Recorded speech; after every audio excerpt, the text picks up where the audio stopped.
नमस्कार, आप देख रहे हैं 99 न्यूज़ और मैं हूं आपके साथ राकेश पाठक। हमारे खास कार्यक्रम कोरोना से जंग में आपका स्वागत है। और आज हमारे साथ मौजूद हैं डॉक्टर डीपी भूषण, जो ऑर्थो के एचओडी हैं और पीजी के नोडल प्रभारी हैं। 300 बेडों का यहाँ कोरोना पेशेंटों के लिए जो जगह बनाई गई है, 300 बेड हैं वहाँ लगे हुए, ये उसके प्रभारी हैं। आज इनसे हम बात करेंगे कि कोरोना से कैसे हम लोग जंग लड़ रहे हैं और क्या दिक्कतें आ रही हैं, जो नई नई तकनीक और के सहारे हम लोगों को ठीक कर रहे हैं, इस पर हम इनसे बात करेंगे। डॉक्टर साहब, आपका 99 न्यूज़ में स्वागत है। जी नमस्कार। सर, मेरा पहला ये सवाल है कि कोरोना के साथ नए वेरिएंट भी आ रहे हैं, जैसे ब्लैक फंगस, व्हाइट फंगस। तो ब्लैक फंगस को लेके लोगों के मन में एक डर है। तो इसको हम चाहते हैं कि आप एक बार इसको क्लियर करें अपने मेडिकल साइंस के हिसाब से कि हमको क्या करना चाहिए और क्या नहीं करना चाहिए। ब्लैक फंगस एक इन्फेक्शन है। इन्फेक्शन को हम लोग ब्रॉडली 3 कैटेगरी में बांटते हैं। एक वायरल इन्फेक्शन, जैसे हमारा कोरोना हो गया या सर्दी खांसी होगी। बैक्टीरियल इन्फेक्शन, जैसे टॉन्सिलाइटिस, अपेंडिसाइटिस होता है। और फंगल इन्फेक्शन, जैसे नाखून टेढ़ा होना, मुंह आना, ये सब होता है, या फिर दांत देना होता है। ये फंगल इन्फेक्शन जब शरीर कमजोर होता है तब होते हैं, और जब शरीर कमजोर होता है तो कोई भी फंगस आदमी के शरीर को आक्रांत कर सकता है। कोरोना में शरीर काफी कमजोर हो जाता है और फंगस का आघात होता है। जनरली जब वायरस शरीर को कमजोर करता है तो बैक्टीरियल इन्फेक्शन होता है, और बैक्टीरियल इन्फेक्शन के लिए जब बहुत एंटीबायोटिक काफी सघन मात्रा में दे दिया जाता है तो वायरल इन्फेक्शन होता है, सॉरी, फंगल इन्फेक्शन होता है। फंगल इन्फेक्शन यूजुअली सबसे कॉमन है व्हाइट फंगस, जिसे एस्परजिलोसिस कहते हैं, जो कि पल्मोनरी यानी कि छाती में होता है। दूसरा सबसे कॉमन है वो है कॉक्सीडियो आयोडोमाइकोसिस, जिसको वैली फीवर कहते हैं। इसके अलावा हिस्टोप्लाज्मोसिस, ब्लास्टोमाइकोसिस, ये सारी चीजें होती हैं। ब्लैक फंगस काफी पीछे आता है। माइकोसिस यानी इन्फेक्शन ऑफ फंगस, और इस ब्लैक फंगस जिसका नाम है म्यूकर, तो पूरा हमारा टेक्निकल नाम है म्यूकर माइकोसिस। सो हमारे पास जो फंगल इन्फेक्शन बैक्टीरियल के बाद कोरोना मरीजों में या डायबिटिक में या वो अनकंट्रोल डायबिटिक्स में जो होते हैं, उनको हम लोग म्यूकर माइकोसिस कहते हैं। व्हाइट फंगस एस्परजिलोसिस है, ब्लैक फंगस म्यूकर माइकोसिस है। फिर ये जो फंगस हैं, ये इसके लक्षण क्या क्या हैं जो एक आम आदमी को भाषा में समझ में आए कि अगर उनको ये दिक्कतें हो रही हैं तो तुरंत डॉक्टरों से संपर्क करें, पैनिक ना करें इसको लेके। तो एक कोई लक्षण आ रहा है इसका? ब्लैक फंगस, थोड़ा सा मैं ब्लैक फंगस के बारे में बताना चाहूंगा। म्यूकर गंदगी में पैदा होता है। जो कि गंदगी में पैदा होता है, सो अगल बगल की गंदगी में म्यूकर पैदा होता है, फंगस लगते हैं, वो फंगस ग्रो करता है, धीरे धीरे फंगस सूखता है और उसके स्पोर बनते हैं, और ये स्पोर हवा में उड़ते हैं। लगभग सभी व्यक्तियों, खास करके हम जैसे धनबाद में है या जहाँ पर अगल बगल गोबर इत्यादि है, खाद है, क्योंकि हम लोग या सबसे प्रदूषित शहर में हैं जी पूरे देश में। जी जी जी, और हम सभी के हमारे नाम पास खतरा बहुत ज्यादा है इसको लेके। जी हाँ, बहुत सही आपने कहा, और बहुत सही ढंग से मैं न्यूज 99 का आभारी हूँ कि इसके प्लेटफॉर्म से मैं समाज में एक जागृति ला सकूंगा। तो सबसे प्रदूषित शहर में है और यहाँ खतरा हम पर बहुत ज्यादा है। इसके अलावा जितने भी ब्लैक फंगस के मार्कर्स हैं वो सारे के सारे उपलब्ध है हम लोग के पास। गोबर है, मैला है, विष्ट है, भीगी हुई लकड़ियां हैं, ये सारी चीजें हमारे पास हैं, जिसमें म्यूकर पैदा होता है, म्यूकर सूखता है, बढ़ता है, और उसके स्पोर हवा में उड़ते हैं और हवा में घूमते रहते हैं, और हम सबों को मिलते हैं, नाक, आँख, कान से जाते हैं। अब ये है कि जो लोग कमजोर होते हैं उनमें ये म्यूकर शरीर के अंदर जाता है, और जाता है मुंह और नाक से। इसीलिए ब्लैक फंगस सबसे पहले मुंह और नाक को अफेक्ट करता है। ब्लैक फंगस के लगभग 5 प्रकार होते हैं, जिसमें सबसे इंपॉर्टेंट, सबसे कॉमन होता है राइनोसेरिब्रल, यानी नाक से लेके ब्रेन तक। तो मुंह में, दांतों में दांत का दर्द होना, दांत का हिलना, मसूड़ों का सूजन होना, तलवे पर, तालू पर, तालू के अंदर उजला या काला धब्बा होना, मुंह में मुख्यतः ये लक्षण है।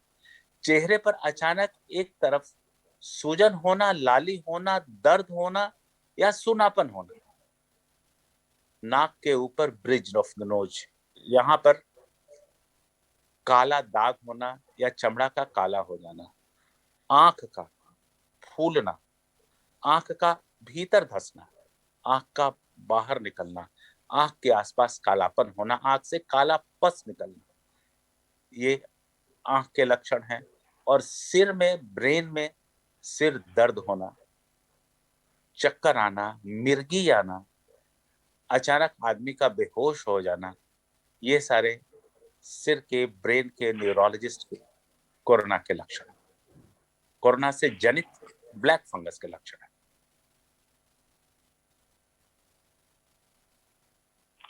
सर एक जो सवाल है कि लोग जो है अभी इतने पैनिक हो गए थे, हालांकि अभी स्थितियां बहुत सुधरी हैं, लेकिन घरों में ऑक्सीजन सिलेंडर रख ले रहे हैं और खुद ही ऑक्सीजन का इस्तेमाल करने लग रहे हैं, तो ये कितना खतरनाक हो सकता है सर? इसको लेके आप क्या कहेंगे? बहुत ही महत्वपूर्ण सवाल आपने पूछा, और पुनः मैं न्यूज 99 का आभारी हूं जिन्होंने इतना संवेदनशील और इतना एडुकेटिव क्वेश्चन पूछा है। ऑक्सीजन प्राणवायु नहीं, ऑक्सीजन एक दवा है, और अन्य किसी भी दवा की तरह ऑक्सीजन का अधिक प्रयोग घातक होता है। इसीलिए ऑक्सीजन ज्यादा नहीं देना है और कम भी नहीं देना है। ऑक्सीजन सिलेंडर रखने से आप बीमारी से मुक्त नहीं हो जाएंगे, बीमारी का इलाज करना होगा। बीमारी का एक सिम्टम, दम फूलने का इलाज ऑक्सीजन से होता है। ऑक्सीजन में आपको अपना ऑक्सीजन 94 तक रखना पड़ता है, 94 से ऊपर रखने का कोई फायदा नहीं। लोग कई बार ऑक्सीजन के समय, हमारे वार्ड में होता था, हम लोग उधर गए, मरीजों ने ऑक्सीजन तेज कर लिया, अपना ऑक्सीजन 98-99 कर लिया। उनको लगता था कि इससे हम बच जाएंगे या इससे हम ज्यादा जल्दी स्वस्थ हो जाएंगे। एक्चुअली ऑक्सीजन ज्यादा होने से ब्रेन एडमा, पल्मोनरी फाइब्रोसिस जैसे बहुत सारी समस्याएं भी होती। तो ऑक्सीजन ज्यादा नहीं लेना चाहिए, ऑक्सीजन कम मैंने नहीं लेना चाहिए। 94 रखना है जी, 94 पर रखना, 92 to 94 पर रखना है। और अगर आपको फेफड़े की पुरानी बीमारी है तो 90 to 92 के ऊपर रखना है, जिसको कहते हैं COPD, chronic obstructive pulmonary disorders में इसे 90 to 92 रखना है, और जनरली 92 to 94 रखना है। ऑक्सीजन जो घर में रखते हैं उसका एक घाटा तो यह है कि आप अपने से रेगुलेट नहीं कर सकते हैं। दूसरा घाटा यह है कि आप समझ नहीं सकते हैं कि आपको कितना ऑक्सीजन चाहिए। तीसरा कि डेंजर सिग्नल्स आप नहीं पहचान सकते हैं। चौथी चीज जो समाज के लिए हानिकारक है कि आप ऑक्सीजन की होर्डिंग कर रहे हैं। अगर 1000 व्यक्तियों ने कोयलांचल में एक सिलेंडर रखे हुए हैं, वो सिलेंडर अस्पतालों मेन में दिक्कतें तो यही आ रही थी ना कि लोग ये, इसीलिए इतना कालाबाजारी भी बढ़ा कि लोग हड़बड़ी में आ गए, पैनिक हो गए कि घर में ऑक्सीजन रख लेंगे तो कोरोना से मेरा जान बच जाएगा। नहीं, उनको तो प्रॉपर इलाज की जरूरत थी। जी जी जी, अधिकतर लोग घर में सिलेंडर ले करके, बीमार हो करके, बीमारी को बढ़ा करके हमारे यहाँ रहे थे। हमारे यहाँ 152 ऑक्सीजन बेड थे और सारे के सारे भरे हुए थे। अभी काफी घट गया है कोरोना, हमको लगता है कि हमारे यहाँ लगभग 22 से 25 मरीज हैं, लेकिन एक समय सिर्फ 152 हमारे यहाँ ऑक्सीजन बेड्स थे और सभी भरे हुए थे, सिर्फ इसलिए कि लोगों ने अपना गलत इलाज किया था। शुरू से ही अगर आप सही जगह, सही हाथों में पड़ते हैं तो आपकी स्थिति उतनी बुरी नहीं होती है। ऑक्सीजन की होर्डिंग नहीं होगी, जिनको जरूरत उनको मिलेगी, और शायद एक भी व्यक्ति ऑक्सीजन की कमी से इस धनबाद जिला में नहीं मरेगा। इतने ऑक्सीजन सिलेंडर घरों में भरे पड़े हैं, इतने कंसंट्रेटर्स भरे। लेकिन सर देखिए, एक सवाल जो आपने खड़ा किया वो तो सही है कि प्रॉपर हाथों में चला जाए, लेकिन कई केस ऐसे हुए कि जो ये प्राइवेट हॉस्पिटल्स हैं, इन्होंने इस आपदा को अवसर बना लिया और तरह तरह से उनको परेशान किया जाना, आर्थिक रूप से, मानसिक रूप से, कि अभी जगह नहीं है, अगर देंगे तो इतना पैसा लेंगे और इतना लगेगा, उतना लगेगा। तो ये भी एक कारण रहा सर कि लोग पैनिक हो गए कि अगर कुछ होगा तो हम कहाँ जाएंगे, कोई डॉक्टर देख ही नहीं रहा। हाँ, ये सेल्फ मेडिकेशन की वजह मुख्यतः यही होती है, पैनिक। और बताने की आवश्यकता नहीं है आपकी कि जब भी कोई पैनिक होता है तो समाज का एक धड़ा ऐसा होता है कि उस पैनिक को एनकैश करना चाहता है। इतिहास गवाह है, हमेशा ऐसा होता आया है, इसीलिए इसमें हम क्या कहें। सर, अब एक सवाल जो पूरे देश में अभी छाया हुआ है, आईएमए वर्सेस बाबा रामदेव। अभी आईएमए ने 1000 करोड़ का मानहानि का नोटिस किया उनको, और वो पूरे आयुर्वेद पे ही सवाल खड़े कर रहे थे। बाद में उन्होंने खंडन किया, माफी मांगी, लेकिन विवाद सलटता नहीं दिख रहा है। अभी कई जगह रामदेव पे केस हो रहे हैं, रामदेव का एक वीडियो वायरल हो रहा है कि कौन किसी के बाप की ताकत नहीं है कि हमको अरेस्ट कर ले। तो ये कहाँ तक उचित है सर ये समाज में? चूंकि डॉक्टर भगवान का दर्जा है उनको हमारे यहाँ, और बाबा रामदेव के भी फॉलोअर्स हैं, तो ये कंफ्यूजन कहाँ से क्रिएट हुआ और ये इतना ज्यादा बढ़ गया कि एक डॉक्टर भी अपशब्द का प्रयोग कर रहे हैं और बाबा रामदेव भी ऐसा बोल रहे हैं? देखिए, मुझे किसी भी पैथी से, आयुर्वेद, होम्योपैथी, एलोपैथी, यूनानी, किसी से कोई गुरेज नहीं है, और मैं किसी एक पैथी का पृष्ठपोषक नहीं हूँ। लेकिन एक सामाजिक व्यवस्था ऐसी है या सामाजिक विश्वास ऐसा है कि अगर हमारे बच्चे को बहुत अच्छे अंक आए तो हम उसे आयुर्वेदिक या होम्योपैथिक डॉक्टर नहीं बनाना चाहते हैं। वो बच्चा स्वयं नहीं बनना चाहता है। इसलिए नहीं कि हमारी पैथी में पैसे जाते हैं, इसलिए कि हमारी पैथी आर्टिकुलेटेड है। हम पहले मरीज का स्ट्रक्चर पढ़ते हैं, एनाटॉमी, फिर फिजियोलॉजी पढ़ते हैं, फिर पैथोलॉजी पढ़ते हैं, मरीज की जांच करते हैं, बायोप्सी करते हैं, एक्सरे करते हैं, अल्ट्रासाउंड करते हैं। हार्ट की नली में ब्लॉक हुआ तो उसको जाके ब्लॉक को बढ़ाते हैं। अभी मैं 2 ऑपरेशन करके आ रहा हूँ, हड्डी टूटी हुई थी, हड्डी में प्लेट लगाते हैं, हड्डी टूटकर घूमी हुई थी, घूमी हुई हड्डी को हमने सीधा किया। तो जो भी चीजें हैं, टाइटेनियम का प्लेट लगाया, एक कंधा उखड़ा हुआ था, तो इस तरह की चीजें हम लोग आर्टिकुलेटेड करते हैं, प्रिसाइज करते हैं और अकाउंटेबल होते हैं। दूसरा विज्ञान इतना प्रिसाइज, इतना अकाउंटेबल नहीं है, और इसी के चलते हम लोग के पैथी की मान्यता ज्यादा बढ़ी है। गाली देने के लिए तो कहते हैं ना कि मैं कौन हूं, तू है, तेरा नाम है क्या, सीता भी यहाँ बदनाम हुई। तो हमें अगर रामदेव बाबा ने कुछ कह दिया, और ये तो कह ही रहे हैं लोग कि एक व्हाइट फंगस है, एक येलो फंगस है, एक ब्लैक फंगस है, और रामदेव बाबा को लोग कहते हैं कि ये ऑरेंज फंगस है। ये 4 फंगस का इलाज बड़ा जरूरी है। चलिए, आप भी बहुत सा चीज जो आप रामदेव को लेके भी आपने जो कम शब्दों में जो उनके ऊपर टिप्पणी की है, ये हमको समझ में आ रहा है और हमारे दर्शकों को भी समझ में आ रहा है कि इसको लेके डॉक्टरों में नाराजगी तो है पूरे देश भर में, कि उन्होंने एक सवाल खड़ा कर दिया कि इस पैथी बिल्कुल है, को लेकर, बिल्कुल है, मुझे भी नाराजगी है कि उन्होंने खड़ा कर दिया। सर, एक सवाल और जो अभी मिस हो रहा था कि लोग स्टेरॉइड का भी इस्तेमाल बहुत ज्यादा कर रहे हैं। बहुत से लोग हैं ऐसे जो कम पढ़े लिखे लोग हैं गांव में, उनको वहां के जो लोकल डॉक्टर्स हैं जो आरएमपी की तरह, वो लोग कुछ भी खिला दे रहे हैं। तो स्टेरॉइड को लेके क्या कहेंगे? जी, कोरोना का इलाज जिसको कहते हैं 3 pronged है। आपने सॉलिडारिटी ट्रायल WHO का हुआ था बियॉन्ड ट्रायल के बाद, उसमें प्रूवन हो गया कि रेमडेसिविर कोई काम नहीं करता है। फेविपिराविर उसके पहले ही आउट हो चुका है। कोरोना स्पेसिफिक कोई एंटीबॉडी, मोनोक्लोनल एंटीबॉडी जैसे टोसिलिजुमैब वगैरह है, वो भी कोरोना स्पेसिफिक नहीं है। कोरोना स्पेसिफिक एंटीबॉडी जो होती हैं वो सारी अमेरिका में है, वो भी बहुत सारा सक्सेसफुल नहीं है। कहने का मतलब कि दवाओं के रूप में कोरोना का कोई इलाज नहीं। अब बची चीजें कि आखिर कोरोना में हमको करना क्या है, तो कोरोना के इफेक्ट्स का इलाज हम लोग करते हैं। इफेक्ट के इलाज में जैसे स्टेरॉइड वायरस को कुछ नहीं करता, लेकिन वायरस के इफेक्ट को कंट्रोल करता है। और corner stone of the therapy is 3: oxygen, steroid and anticoagulant. Blood vessel में जो एंटीकोआगुलेशंस होते हैं वो बहुत सारी समस्याओं को जन्म देते हैं। अगर एंटीकोआगुलेंट हम लोग पहले दिन से लें, जो कि अब ICMR का प्रोटोकॉल भी है कि डे 1 से हमको एंटीबायोटिक लेना, एंटीकोआगुलेंट लेना चाहिए। ऑक्सीजन के बारे में हम लोग बात कर चुके। तीसरा धड़ा है स्टेरॉइड। स्टेरॉइड मरीज के कोरोना के इफेक्ट को कम करता है। यह steroid replicating phase of virus, जिसमें वायरस बढ़ता और फैलता रहता है, उस समय नहीं देना है, क्योंकि ये इम्यूनो सप्रेसेंट करता है। यानी 5 दिनों तक, फर्स्ट डे ऑफ सिम्टम से 5 दिनों तक स्टेरॉइड नहीं देना चाहिए। स्टेरॉइड लेकिन वंडर ड्रग है, इसने कितने मरते हुओं की जान बचाई है। स्टेरॉइड सेल्फ मेडिकेशन वाली चीज नहीं है। One must contact doctor for taking steroid. Dose regulation, dose reduction, tapering of the dose, बहुत सारी चीजें हैं। स्टेरॉइड के भिन्न भिन्न प्रकार हैं, कोई लॉन्ग एक्टिंग है, कोई शॉर्ट एक्टिंग है, कोई इंटरमीडिएट एक्टिंग है। तो इसी तरह से हमको इन चीजों को कंट्रोल करना होगा, स्टेरॉइड को देना होगा।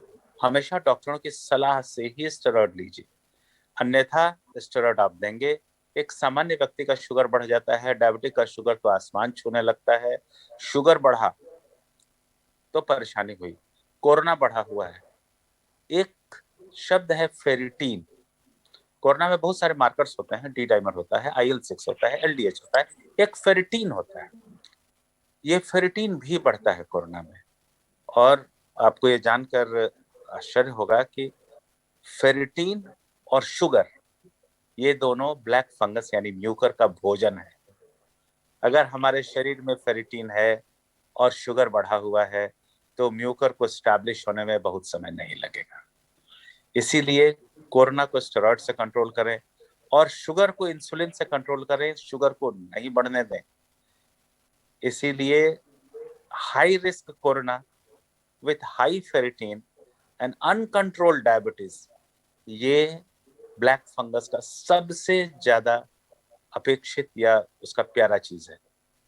इससे बच के रहना है। ऐसे ब्लैक फंगस जिंक और आयरन भी खाता है।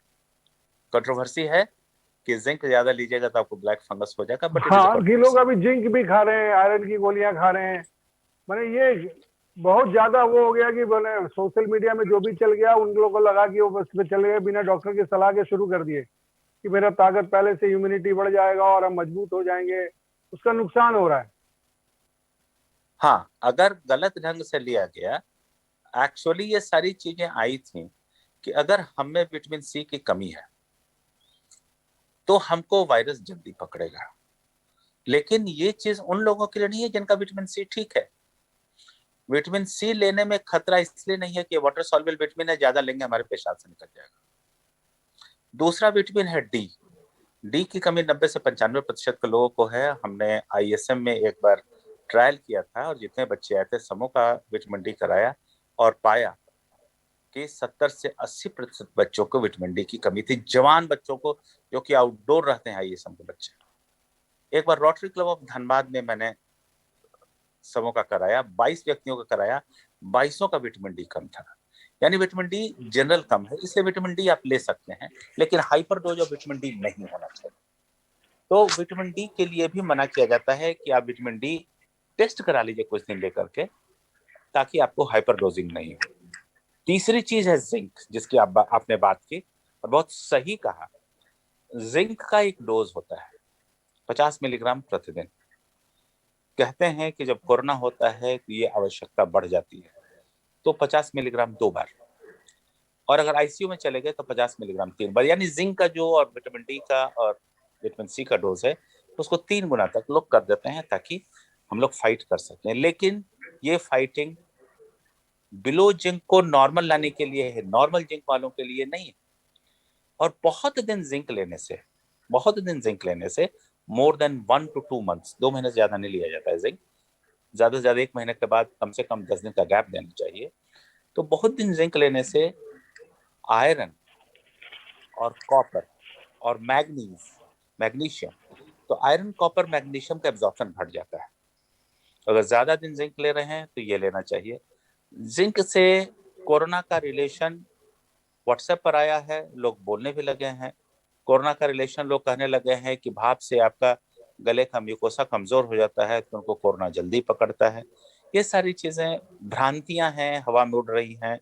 कभी साबित हो तो बात अलग है, लेकिन आज के डेट में विज्ञान, हमारा विज्ञान, रामदेव बाबा का नहीं, हमारा विज्ञान इसको गलत मानता है। अभी हम लोगों को कुछ नहीं करना चाहिए।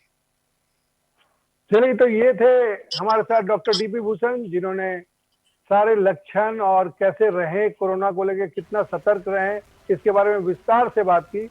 उम्मीद है कि लोग इसको फॉलो करेंगे। और तब तक के लिए हमें दीजिए इजाजत। नमस्कार।